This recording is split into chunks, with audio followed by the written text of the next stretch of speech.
మామయ్య నాకు ఇది లేదు, నాకు ఈరోజు ఇది లేదు మామయ్య, నేను షూ వేసుకోవాలా. మా ఫ్రెండ్స్ వాళ్ళు రన్నింగ్ కొడుతున్నారు షూ వేసుకొని, నేను ఉత్త కాలుతో కొడుతున్నా అన్న వ్యక్తి సార్ తను. నేను తన కోసం ఏ రోజు ఒక రూపాయి తక్కువ చేయలేదు సార్. ఎప్పుడు అడిగినా మమ్మ నాకు ఇది కావాలి, మమ్మ నాకు ఇది కావాలి. ఆ, ఏ రోజు నేను తక్కువ చేయలేదు సార్ తనకి డబ్బు పరంగా కానీ. నాకున్న ఒకే ఒక్క ధైర్యం సార్ తను. ఆ ధైర్యం ఈరోజు కోల్పోయింది. నిజంగా అంటే చెప్తున్నాను సార్, మురళీ నాయక్ వాళ్ళ అమ్మ నాన్న కానీ ఎంతోమంది అన్న కూడా మన కొద్దిరా ఈ ఆర్మీ జాబ్ అంటే, మామయ్య నేను ఈరోజు ఇంత కష్టపడి నేను ఇన్ని ఈవెంట్స్లో కొట్టి నేను అంతా చేసి ఈరోజు నేను బ్యాక్ వెళ్ళిపోమంటే ఎట్లా వెళ్ళిపోతాను? ఒక రోజైనా కానీ యూనిఫామ్ వేసుకొనైనా చచ్చిపోతాను, కానీ నేను మాత్రం ఆర్మీ జాబ్ని వదిలిపెట్టను, దేశంతోనే ఉంటాను, దేశంతోనే పోరాడతాను అని అనేవాడు. మామ, ఇన్ని రోజులు నువ్వు నన్ను చదివించినావు కష్టపడి, ఇప్పటి నుంచి నీకు ఏ చిన్న సమస్య వచ్చినా నేను చూసుకుంటాను మామయ్య. ఈరోజు నేను ఒక రేంజ్లో ఒక డిపార్ట్మెంట్లో ఉన్నాను.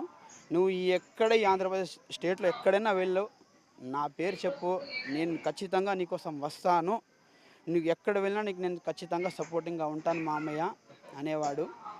నిజంగా ఈరోజు మురళీ నాయక్ చనిపోవడం చాలా బాధాకరమైన విషయం. ఈరోజు ఒక మంచి సైనికుడిని కోల్పోవడం అంటూ జరిగినది. మురళీ నాయక్ నువ్వు ఎక్కడున్నా, నిజంగా అంటే చెప్తున్నాను, ఈ మామయ్య నేను మర్చిపోలేకపోతున్నాడు. నీ మరణం అనేది జీర్ణం కావడం లేదు నాకు. నీ జ్ఞాపకాలతో బతికి ఉంటాను, అమ్మ నాన్నని బాగా చూసుకుంటాను మురళీ నాయక్. ఇది నేను ఇస్తున్నా నీకు మాట. ఎంత కష్టం వచ్చినా అమ్మ నాన్న మాత్రం వదిలిపెట్టను. నేను యునైటెడ్ కంపెనీలో జేఈగా పనిచేస్తాను సార్, కియా మోటార్స్లో.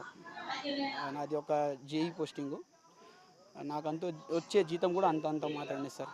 నేను ఓపెన్గా మాట్లాడుతున్నాను, మొత్తం మీడియా చూస్తాను. నా శాలరీ కూడా 18K, పెద్ద ఏం శాలరీ లేదు సార్.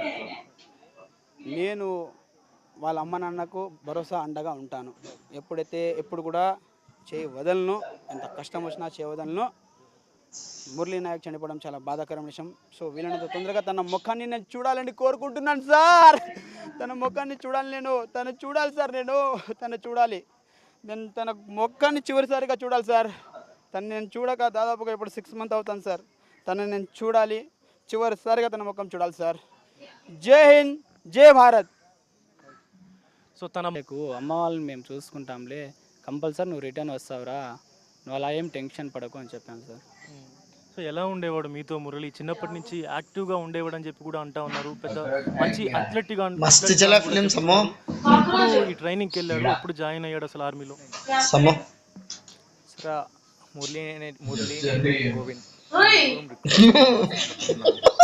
ఈ సెలెక్షన్ ప్రాసెస్ అనేది అక్టోబర్ 2020లో జరగడం జరిగింది. అక్కడ ఈ అబ్బాయి మేము అంతా కొద్దిగా నార్మల్ పాస్ అయినా మురళి ట్రాక్ ఫస్ట్ 400 మెంబర్స్లో ట్రాక్ ఫస్ట్ కొట్టడం జరిగింది. చాలా కష్టపడ్డారు ఆ రేస్ కోసం. మిడ్ నైట్ ఆర్మీ రేస్ అంత ఈజీగా ఉండదు అందరూ అనుకున్నట్టు. Mid night 2 o'clock